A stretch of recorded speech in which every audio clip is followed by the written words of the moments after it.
Be sure to read and follow the safety guidelines to protect your computer from potential damage and ensure your personal safety. For more information about safety guidelines, see the owner's manual at dell.com/support.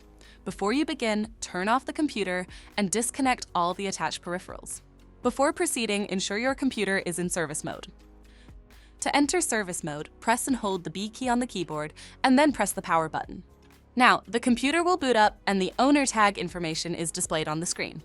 Press any key to proceed.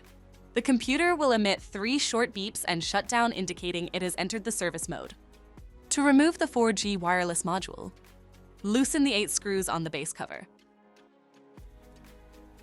Using a plastic scribe, pry open from the base near the hinges.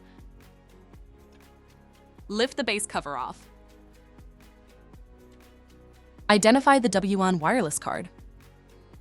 Remove the 3 screws that secures the WAN card shield. Lift the shield off the wireless card. Disconnect the antenna cables from the card. Remove the wireless card off the slot. To reinstall the 4G wireless module, note, if you are replacing the wwan card, ensure that the thermal pad is in place. Insert the wireless card at an angle into the slot. Connect the antenna cables to the card. Align and place the card shield on. Replace the 3 screws that secure it. Place the base cover back on the system. And tighten the 8 screws.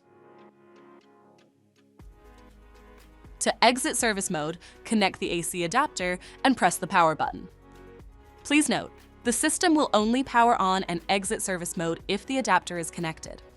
For more information about your Dell system, visit dell.com/support.